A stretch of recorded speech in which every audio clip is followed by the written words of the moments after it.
सियाचिन में ऑपरेशन मेघदूत के दौरान आए एवलांच में शहीद हुए लांस नायक चंद्रशेखर हरबोला का पार्थिव शरीर उनके घर पर पहुंचा। पार्थिव शरीर के घर पर पहुंचते ही पूरा माहौल गमगीन सा हो गया। शहीद चंद्रशेखर हरबोला की पत्नी शांति देवी अपने पति के पार्थिव शरीर को देखकर फफक पड़ी और माहौल पूरी तरह से गमगीन हो गया। वहाँ मौजूद तमाम लोगों की आंखों में गम के आंसू तो शहीद की शहादत पर गर्व देखने को मिला। इधर सीएम धामी ने भी शहीद के अंतिम दर्शन करते हुए श्रद्धा सुमन अर्पित किए। अंतिम यात्रा में सैकड़ों की तादाद में लोग शामिल रहे और पूरा वातावरण शहीद चंद्रशेखर तेरा यह बलिदान याद रखेगा हिंदुस्तान के नारों से गुंजयमान हो उठा।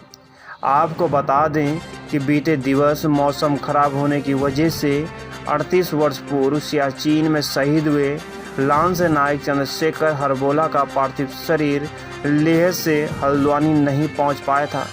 सन 1984 में ऑपरेशन मेघदूत के दौरान सियाचिन में रात्रि पड़ाव में एक एवलांच के चलते कहीं खो गए थे। काफ़ी ढूंढ खोज के बाद भी जब उनका कुछ पता नहीं चला तो उन्हें मिसिंग करार दे दिया गया था और मान लिया गया था कि वो देश सेवा करते हुए शहीद हो गए। परिवार वालों ने भी यही मान लिया और मृत्यु पश्चात किए जाने वाले तर्पण संस्कार कर जिंदगी में आगे बढ़ गए। लेकिन परिवार वालों को एक आस थी कि शायद वो पाकिस्तान की सीमा में चले गए या फिर कहीं और जिंदा हों और अचानक सामने आ जाएं। खैर 38 साल बाद खबर मिली कि उनका पार्थिव शरीर मिला है, जो पुरानी यादें ताज़ा हो चली। Chandrashekhar Harbola 19 Kumaon regiment Bravo company में थे और लेफ्टिनेंट पीएस पुंडीर के साथ 16 जवान हल्द्वानी की नायब सूबेदार मोहन सिंह की आगे की पोस्ट पर कब्जा कर चुकी टीम को मजबूती प्रदान करने जा रहे थे।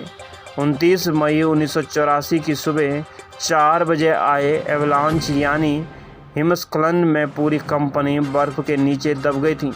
इस लड़ाई में भारतीय सेना ने सियाचिन के ग्योंगला ग्लेशियर पर कब्जा किया था। अब तक 14 शहीदों के ही पार्थिव शरीर मिल पाए हैं।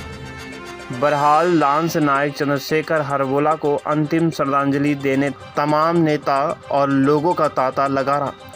मुख्यमंत्री पुष्कर सिंह धामी सहित कैबिनेट मंत्री रेखा आर्या, गणेश जोशी सहित नेता प्रतिपक्ष यशपाल आर्या ने मौके पर पहुंच शहीद को श्रद्धांजलि दी। हल्द्वानी से दीपक अधिकारी की रिपोर्ट। शहीद चंद्रशेखर जी को उनकी श्रद्धांजलि और अब सीएम जो है उनकी पत्नी शांति देवी से मुलाकात कर रहे हैं, उनको सांत्वना दे रहे हैं।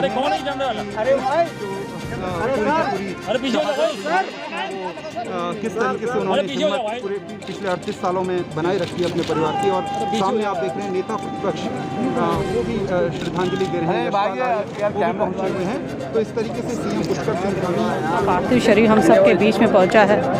मैं समझती हूँ कि शायद हर परिजन जो कि अपने ऐसा व्यक्ति जो घर का जो कि शहीद हुआ हो, उसका अंतिम क्षण वो यही देखता है कि काश वो हमको एक बार देखने को मिल जाए। आज ईश्वर ने वो दिन उनको दिया है। मैं और मेरे माननीय मुख्यमंत्री जी और सैनिक कल्याण मंत्री जी, हम सब लोगों ने आज श्रद्धा सुमन अर्पित किया है और मैं मानती हूँ कि उनके इस बलिदान को व्यर्थ नहीं जाने दिया जाएगा। उनका ये बलिदान हम सब के लिए प्रेरणा है। उनका ये बलिदान हम सब युवकों के लिए, देश की रक्षा सुरक्षा के लिए किस प्रकार से जज्बे के साथ में खड़ा रहा जा सकता है और देश की सेवा की जा सकती है, वो संदेश देता है। मैं मानती हूँ कि ईश्वर उनके परिवार को आज पुनः वो दर्द सहन करने की शक्ति उन्हें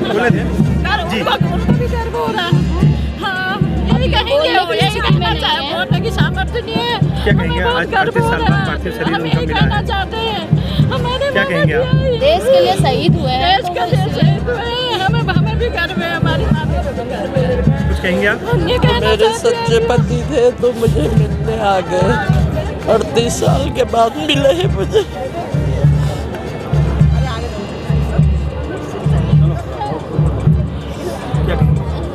क्या कहेंगे बताइए आप? इस साल में 38 साल बाद क्या करना, जलवे के साथ मिले और जलवे के साथ निकल गए।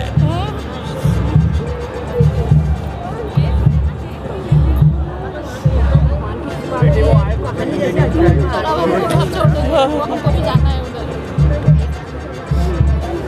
अब नहीं कह पाएंगे।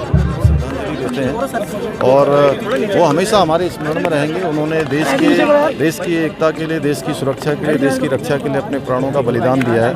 और हमें गर्व है उनकी शहादत पर कि हम उत्तराखंड के अंदर जहां हमारे वीर सैनिकों का लगातार देश की रक्षा के लिए अपने प्राणों का बलिदान होता है, उसी कड़ी में वीर चंद्रशेखर हरबोला जी का भी जो है बलिदान हुआ है। वो हमारे सबके हमेशा स्मरण में रहें और हमेशा हम उनकी स्मृतियों में उनकी सजा कर रखें। हमारा सैन्य धाम जो देहरादून में बन रहा है, उस सैन्य धाम में भी उनकी स्मृतियों को सजो कर रखेंगे। और निकट भविष्य में आसपास के लोग आने वाले, हमारे नौनिहाल, हमारे बच्चे, सभी हमारे ऐसे भी निश्चित रूप से सीएम साहब 4 शहीद जवान और हैं कुमाऊं के, जिसमें 2 हल्द्वानी के, 2 पिथौरागढ़ के, अभी भी 38 साल से लापता है।